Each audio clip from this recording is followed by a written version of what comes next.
Bienvenidos a Boleto de Vuelta. Soy Paula Jiménez Correa, hoy en lugar de mi compañero Andrés Mesa Muñoz. Fue hace 50 años. El 30 de abril de 1975, Saigón, capital de la Indochina francesa y entonces Vietnam del Sur, cayó tras 30 años de guerra civil. Inmediatamente pasó a llamarse ciudad de Ho Chi Minh en honor al padre de la revolución comunista vietnamita.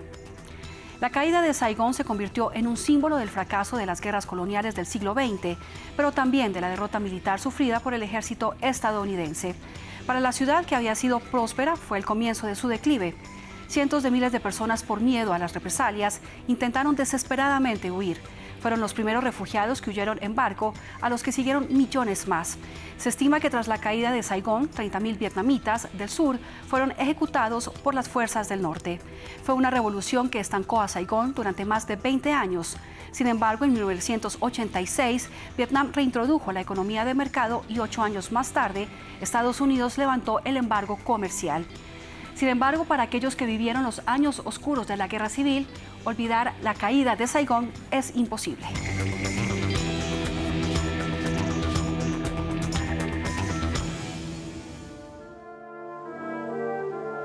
Este es el Palacio Presidencial de Saigón, que en su día fue el corazón del gobierno de Vietnam del Sur.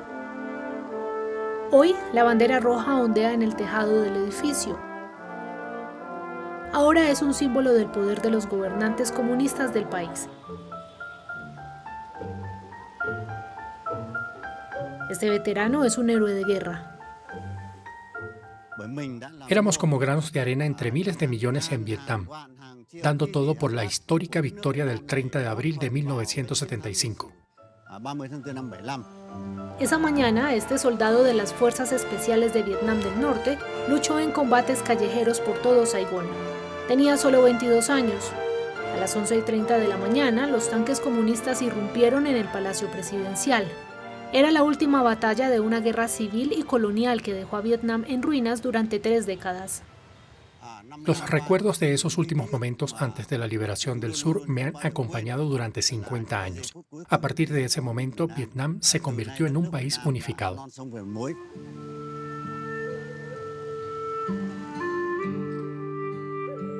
En su día, Saigón fue conocida como la perla del lejano oriente y la capital del Vietnam del Sur proestadounidense. Hoy en día, esta metrópolis en expansión de casi 10 millones de habitantes se llama Ciudad Ho Chi Minh, en homenaje al líder de la revolución vietnamita.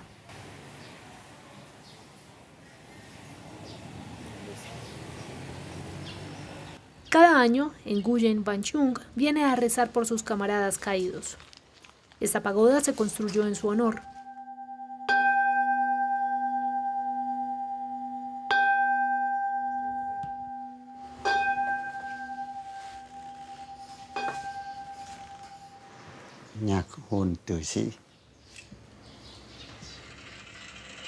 Nguyen luchó encarnizadamente durante la batalla de Saigón.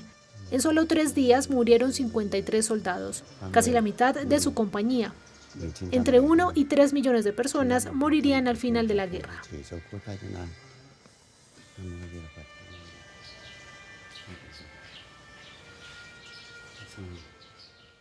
Cada vez que leo los nombres de mis compañeros caídos, se me vienen a la mente sus caras. Me invade la tristeza. Como yo, solo tenían 18 o 20 años, pero murieron antes de la liberación.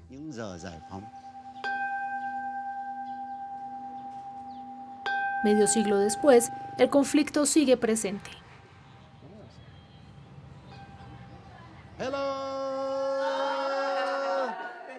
Hello.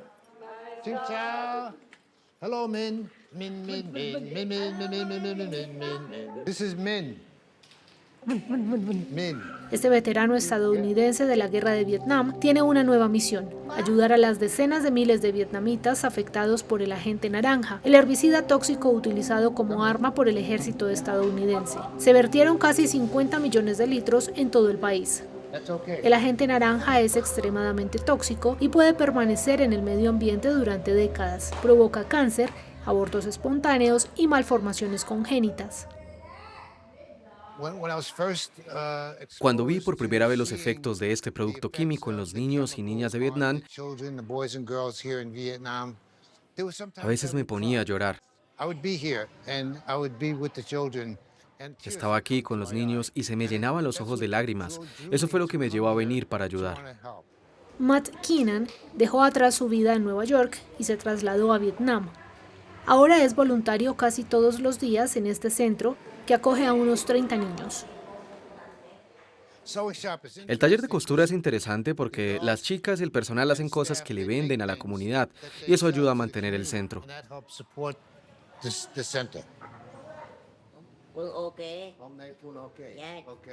Pong, de 45 años, fue residente del centro.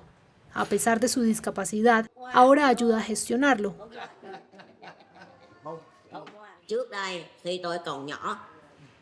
Antes, cuando era joven y no sabía mucho de historia, odiaba a los estadounidenses.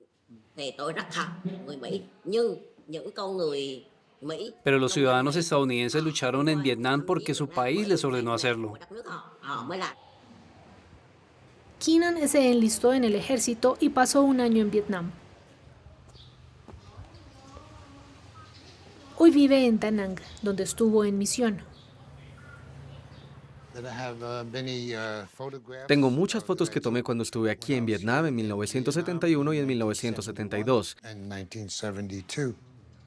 Esa es una foto de nosotros después de un largo día de lucha.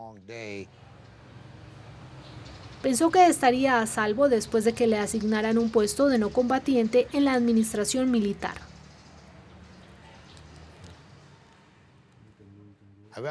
Prefiero los golpes de una máquina de escribir de 7 kilos que disparar un M16. Uno piensa, oh, eres un administrativo, trabajas en una oficina, estás fuera de peligro. Bueno, por ejemplo, aquí, en Da Nang, esto era Rocket City. Siempre bombardeada por misiles. Tenía fama de que siempre la tomaban como objetivo. Keenan estuvo expuesto a la gente naranja, como más de 1 millón de soldados estadounidenses. Hace 12 años le diagnosticaron un cáncer oficialmente relacionado con este producto químico. Tener cáncer fue el germen de mi búsqueda para saber más sobre este producto químico. Necesito ir al lugar donde estuve expuesto a él. Necesito ver a las personas que están directamente expuestas a él. El pueblo vietnamita. Quiero saber más. Quiero saber más cómo los afectó. Las tropas estadounidenses abandonaron Vietnam en 1973, 2 años antes de la caída de Saigón. Algunos soldados dejaron atrás a sus hijos, como el padre de Cam Thuy.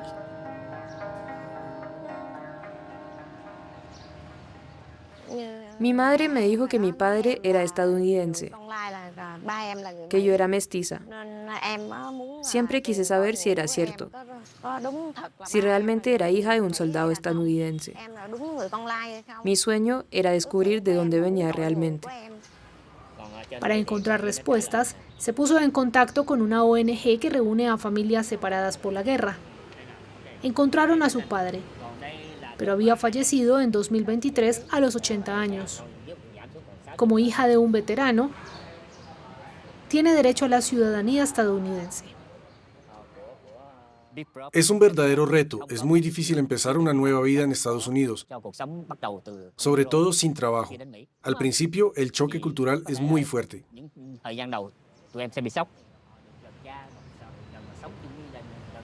Le pidió a su hija que se haga una prueba de ADN para respaldar su solicitud. La caída de Saigón en 1975 supuso el comienzo de una vida difícil para los niños asiático-estadounidenses. Cualquiera que tuviera vínculos con Estados Unidos era visto con recelo. De niña tenía el pelo castaño y parecía mestiza. No me dejaban ir al colegio durante el día. Solo podía estudiar por la noche. Y en el fondo lloraba por mi padre ausente.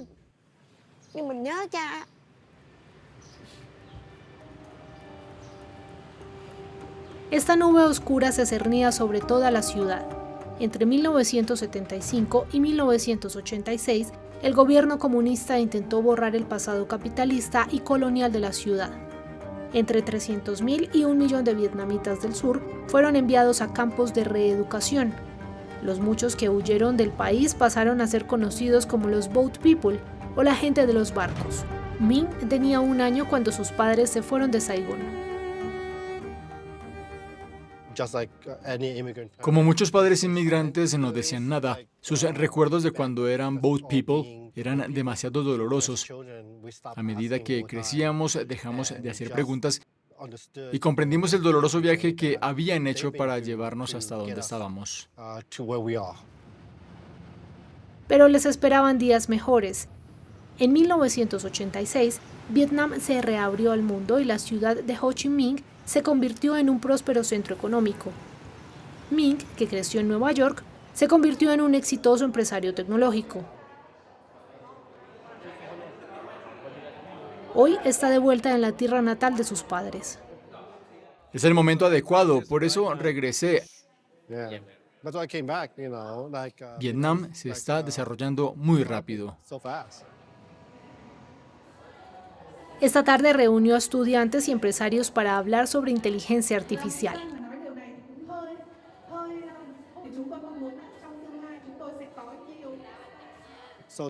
Gracias a todos por venir. ¿Cómo podemos mejorar la formación del equipo? ¿Por qué no podemos ser como Silicon Valley? ¿Cómo podemos no estar entre los mejores?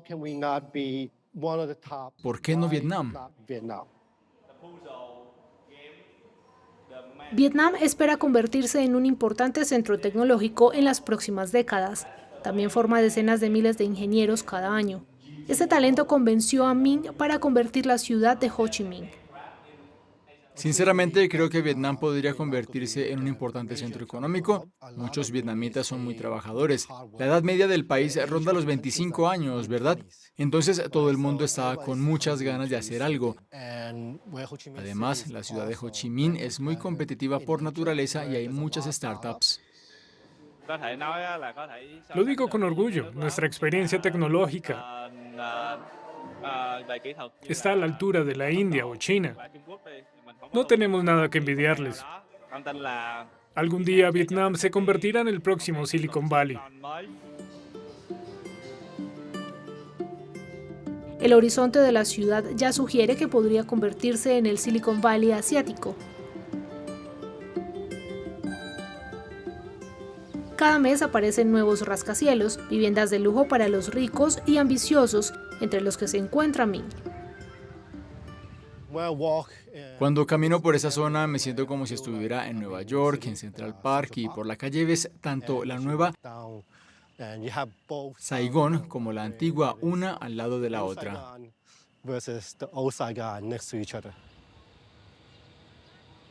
50 años después del fin de la guerra, se puede decir que las heridas de la historia se están cerrando. Como hijo de la guerra, siento que esta es nuestra ciudad. Siento que la ciudad renació como un fénix, donde los niños pueden jugar libremente en el parque, como aquí, donde yo tuve la oportunidad de crecer en Estados Unidos con el mismo parque, y ahora puedo darles esta oportunidad a mis hijos en Saigón.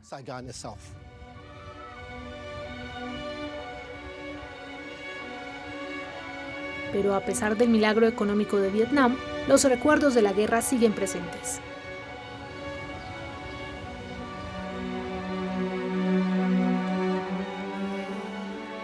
En Nguyen Van Chung, el veterano, se volvió profesor después de la guerra.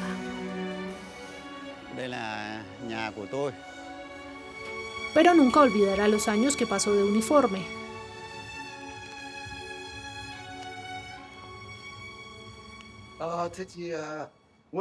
Siempre he estado orgulloso de ser soldado vietnamita.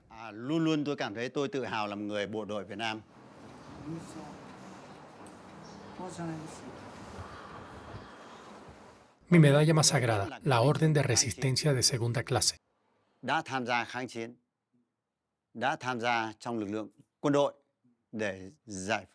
Por mi papel en la liberación del sur y la unificación del país.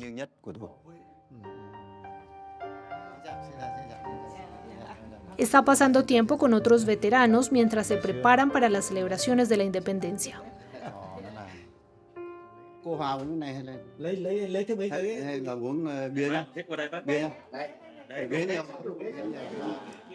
Los vietnamitas no hablan de la caída de Saigón, sino de su liberación.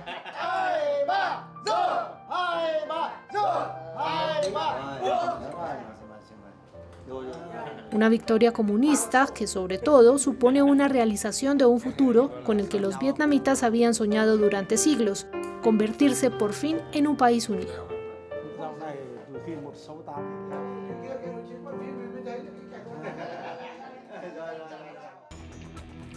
Llegamos al final de este episodio de Boleto de Vuelta que nos llevó a conocer la caída de Saigón.